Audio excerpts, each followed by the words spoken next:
Hey, what's up, guys? My name is Dr. Boyce Watkins, and I wanted to take 1 second to speak on something that I think is really important for the Black community to understand. Now, yesterday, you saw the rapper Ice Cube came through on drboycetv.com, and if you want to know why I was happy to have Cube on, it was because he hit the nail on the head. He really hit the mark when it came to his contract for Black America. Basically, the philosophy we believe in is what we call hashtag B1. Hashtag B1 means Black first. Use that hashtag when you're speaking on issues that relate to the Black community.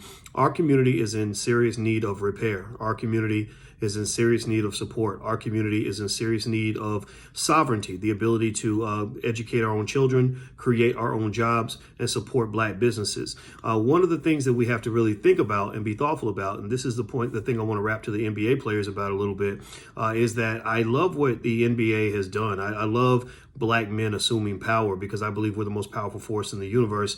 But one of the things I really want to encourage them to consider is that you have to really make sure that you're not just disrupting something, but that you're actually achieving a goal, that you're not just upsetting the apple cart, you're actually building a better apple cart. And one of the things that I see that I really want to warn you about, is really a warning to the players, is I see a lot of disruption, but I'm not sure if I see a lot of construction.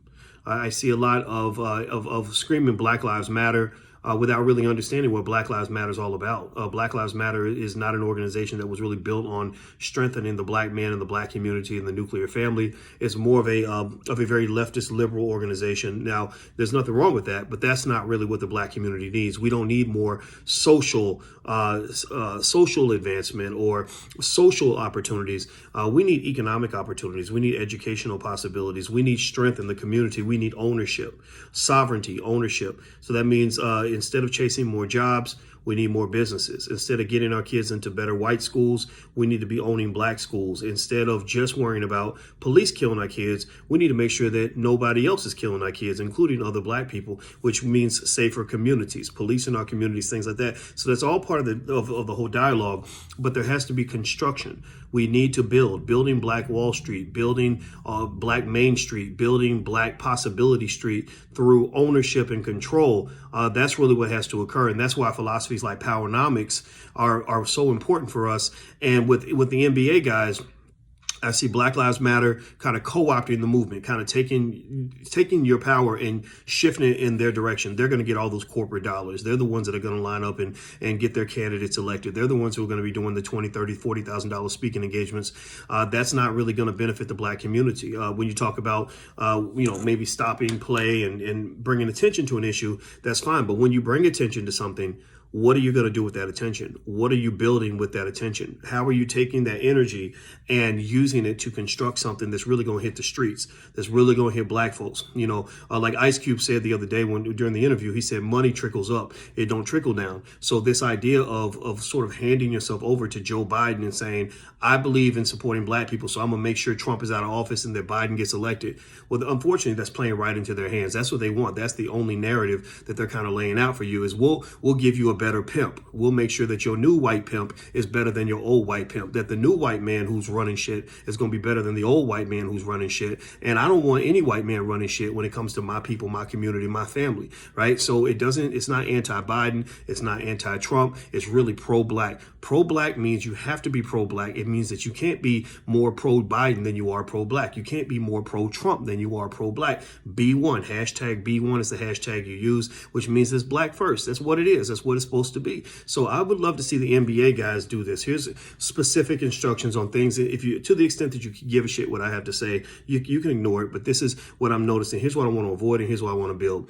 I want to avoid all the attention on this issue being funneled into getting somebody elected. None of the candidates really going to do anything for the Black community. Remember, Biden's crime bill incarcerated more Black men than anybody in the history of the world. Nobody talks about that, but a lot of those guys are in prison, so I care about those people.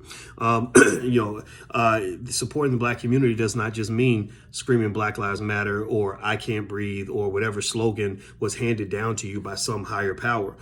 That's pretty much white supremacy. That's just white supremacy with a Black face on it. That's all that is. What I would love to see is an educational program that comes out for the ownership and the creation of Black-owned schools all throughout the United States. I talked to Ice Cube yesterday about this, and I'm glad he saw the vision. But I'd love to see, hundreds of Black schools being built, maybe 10, 20, 30, 40, $100 billion pulled together through sources, any allies, any partners, anybody who wants to support you can simply hand you the keys to the car, let us drive the car, as opposed to them saying, let us give you a ride. No, I don't want you to give me a ride. I want to drive the car. In fact, I want to own the damn car. So we driving my car. I'm driving the car. I own the car. You can put gas in the car. You can pay for the repairs. You can even pay for the damn car. But at the end of the day, that note's going to be signed over to me. That's driving a harder bargain, but it's going to get better results. So that means hundreds of Black-owned schools across the country. The Black teen unemployment rate is about 83% for young Black males.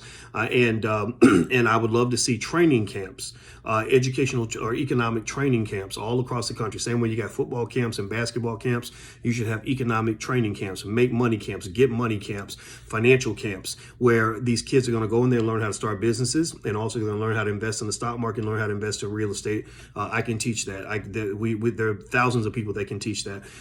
That would make a huge difference in terms of the outcomes for the Black community. I think also reparations has to be on the table.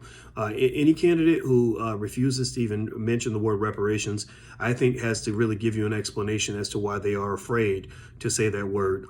We believe that all the racists are the people on the alt-right and all that other stuff, and they probably are racist. But to me, if my people are struggling, my people are drowning, and my community is really suffering, and you don't care, you won't even mention the word reparations, I'm going to really wonder if you're my friend. I really am. I hear Black Lives Matter. I see what the Biden campaign is saying. They put Kamala Harris in place, and I think that's great, good for her. But why are you afraid to talk about reparations? Why are you afraid to cut that check? Maybe it's because they want to pay you in the cheapest way possible. Talk is very cheap. They can give you talk all day. They can give you rhetoric all day. They can rub you on the ass and tell you that you're a special person all day long. They can give you your self-esteem in a minute. Like, well, hey, we believe Black people are important. We believe Black lives matter.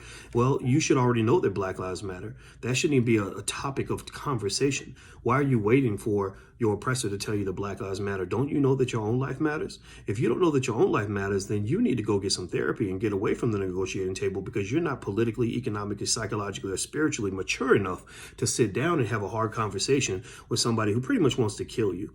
I think for the NBA players, these guys are 6'8", 240 pounds.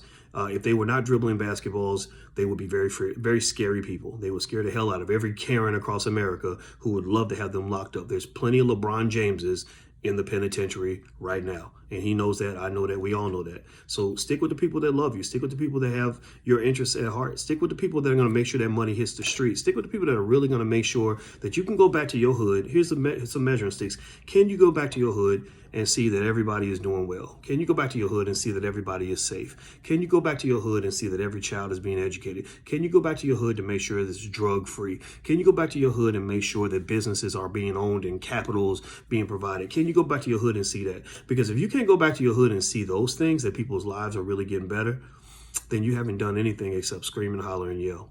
So that's my 2 cents, guys. I hope it was taken in the spirit it was intended. I'm going to go.